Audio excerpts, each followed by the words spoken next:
नमस्कार, मैं जितेंद्र कुमार। स्वागत है एस्ट्रो इच्छा पत्र के इस एपिसोड में।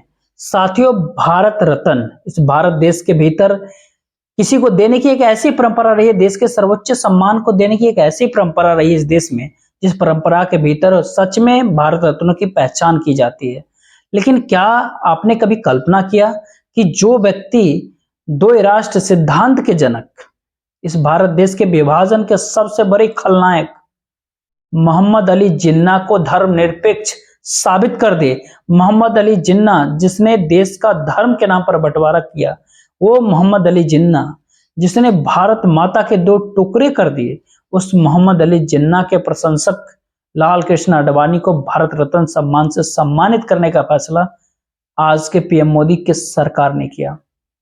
किसने सोचा था कि भारत का विभाजन करने वाला मोहम्मद अली जिन्ना के प्रशंसक को इस भारत देश के भीतर भारत रत्न से सम्मानित किया जाएगा। लेकिन आज प्रधानमंत्री नरेंद्र मोदी की सरकार ने ये ऐसा फैसला लिया। नरेंद्र मोदी जी ने खुद ट्वीट करके इस देश को जानकारी इस बात की दी।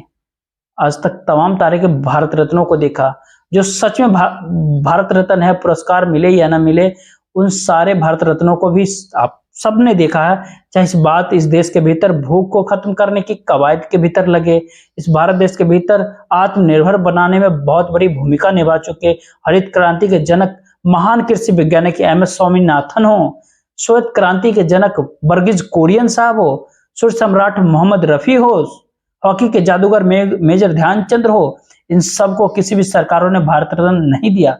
लाल कृष्ण आडवाणी भारत रत्न हो गए।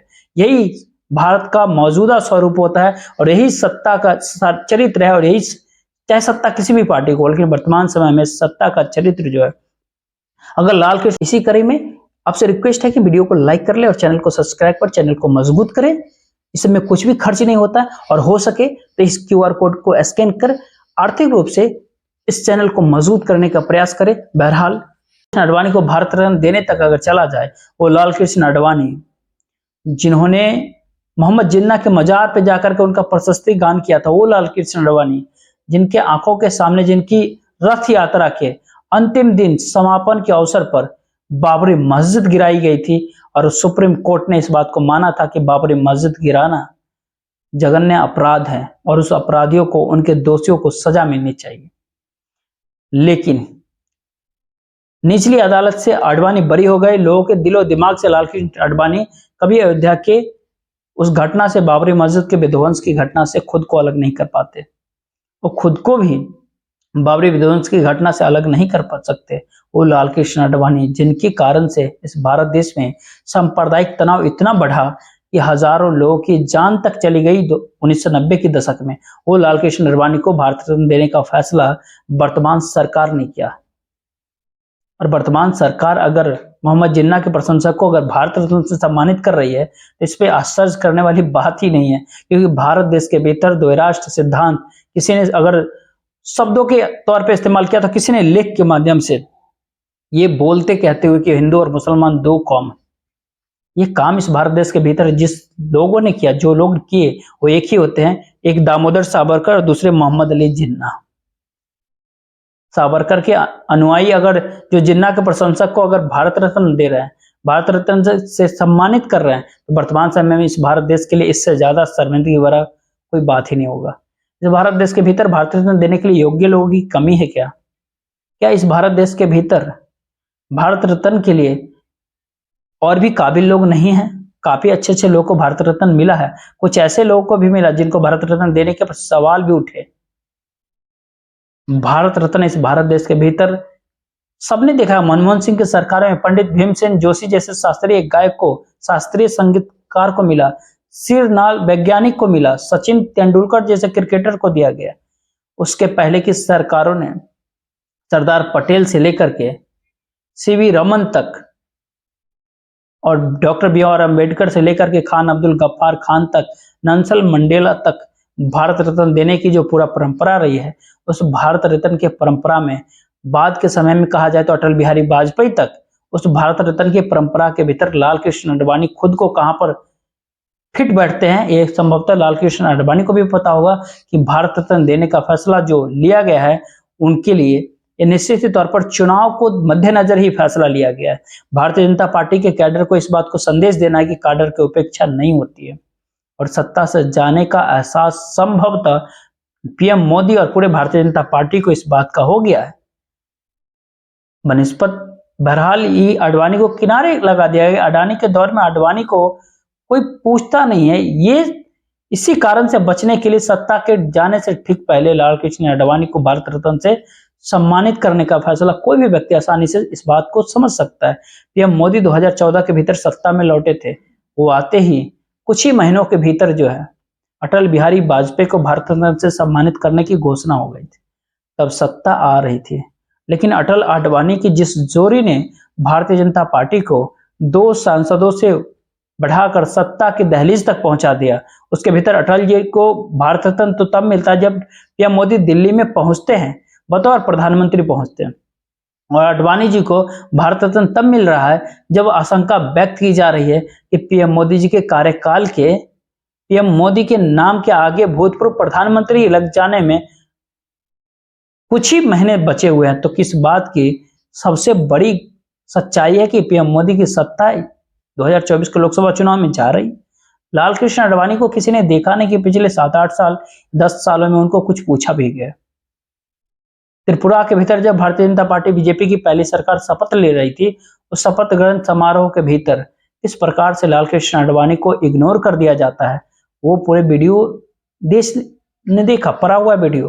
किस प्रकार से बीजेपी के भीतर कुछ वैसे नेता जिनको व्यक्तिगत तौर पर जो लोग जानते हैं, जो एक दौर में लाल कृष्ण आडवाणी का जो जमाना था, उस जमाने के भीतर आडवाणी के घर पर पूरी और जलेबी छानने का काम भी किया करते थे। ऐसे ऐसे लोग बाद में संसद के गलियारे में, पार्लियामेंट के गलियारे में लाल कृष्ण आडवाणी को देख करके रास्ता पलट लेना के सामने पड़ने पर प्रणाम करना पड़ सकता है।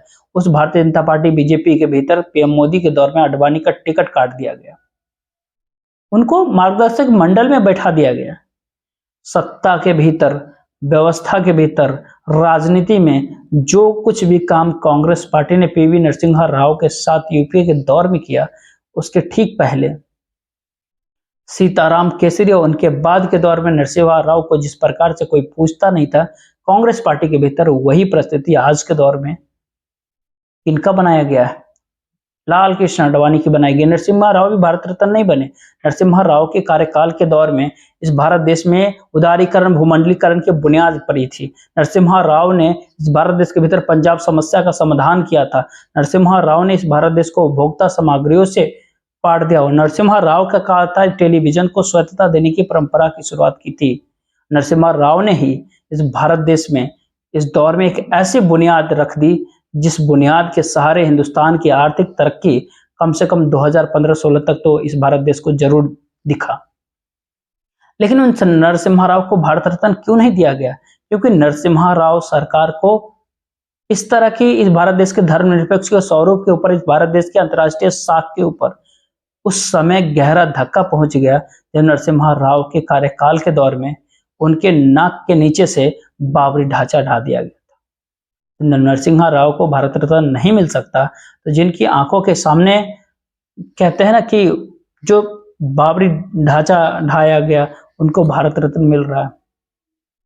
जो भारत देश के विभाजन करने वाले मोहम्मद अली जिन्ना का प्रशंसक है, उनको भारत रत्न दिया जाए। जिनको गृह मंत्री रहते हुए टोडा के भीतर नरसंहार हो गया हो, जिनके गृह मंत्री के दौर में संसद भवन के ऊपर हमला हुआ हो, जिनके गृह मंत्री रहते हुए इस भारत देश के भीतर कंधार क्राइसिस के, कंधार जो कांड होता है, जिसके गृह मंत्री रहते हुए आतंकियों को जो है से कंधार तक पहुंचाने का काम इस भारत देश के विदेश मंत्री करते हो, और जिनके गृह मंत्री रहते हुए और पीएम मोदी के उस दौर में गुजरात का मुख्यमंत्री रहते हुए अक्षरधाम, गांधीनगर के अक्षरधाम मंदिर पे आतंकी हमले होते हो, क्या उस देश के भीतर वो गृह मंत्री इस भारत देश के भीतर भारत रत्न के हकदार होते हैं? अगर वो भारत रत्न के हकदार अगर हो सकते हैं, जिनके समय में तमाम ऐसे बड़े बड़े हमले हुए हैं, तो भला जिनके समय में 26/11 का हमला हुआ, जिनके कार्यकाल के दौर में जिनके गृह मंत्री रहते हुए मुंबई के भीतर 26/11 जैसा हमला वो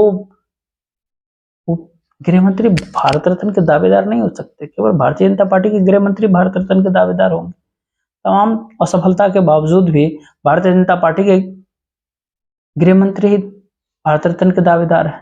वर्तमान समय में सवाल होता है क्या पीएम मोदी पिछड़े वर्ग से आते हैं? वो सीना ठोक ठोक करके कहते हैं चुनावी सभाओं के भीतर वो पिछले वर्ग से आते हैं, मैं नीची जाति का हूं। ये शब्द भी पीएम मोदी ने अपने मुख से ही निकाले।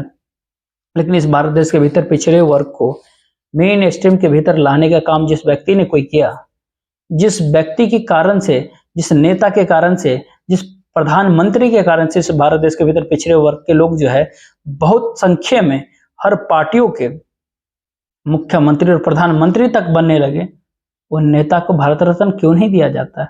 वो भारतीय जनता पार्टी के समर्थन से प्रधानमंत्री बने थे। जी, मंडल कमीशन के साथ, मंडल कमीशन के सिफारिशों को लागू करने के साथ इस भारत देश के भीतर 52% ओबीसी आबादी को सामाजिक न्याय दिलाने का काम जिस विश्वनाथ प्रताप सिंह ने किया था, क्या विश्वनाथ प्रताप सिंह को प्रधानमंत्री वो इस देश के भीतर एक ओबीसी नेता के प्रधानमंत्री पद पर रहते हुए क्या वो भारत रत्न के हकदार नहीं है? कितने ओबीसी के लोग मुख्यमंत्री और प्रधानमंत्री बनते थे बीपी सिंह के पहले? कांग्रेस पार्टी ने उत्तर प्रदेश और बिहार के भीतर कितने ओबीसी नेताओं को प्रधानमंत्री बनाया बीपी सिंह के मंडल कमीशन से पहले? कितने और ओबीसी नेताओं को भारतीय जनता पार्टी और जनसंघ ने 1990 के पहले, भले राजस्थान, मध्य प्रदेश और हिमाचल के भीतर उनकी सरकार हुआ करती थी, कितने लोगों को बनाया था? एक व्यक्ति को भी नहीं।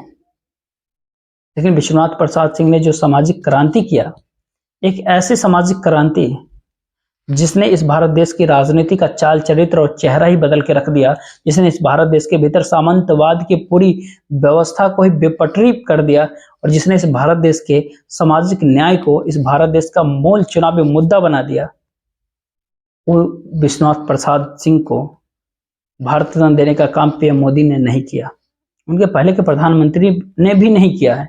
लेकिन लोगों को बहुत आस थी कि इस कारण से भी होता है, क्योंकि अगर ध्यान दीजिए, अगर मंडल कमीशन विश्वनाथ सिंह पर अगर ऐसे नहीं लाया होता तो मंडल कमीशन तो आरएसएस जैसी, कहते हैं इस तरह के संस्था वर्ण व्यवस्था को एक अलग तरह से देखने वाले संस्था से कोई स्वयंसेवक या कोई प्रचारक जो पिछड़े वर्ग से आता हो इस भारत देश में मुख्यमंत्री और प्रधानमंत्री पद की कुर्सी तक नहीं पहुंच सकता था।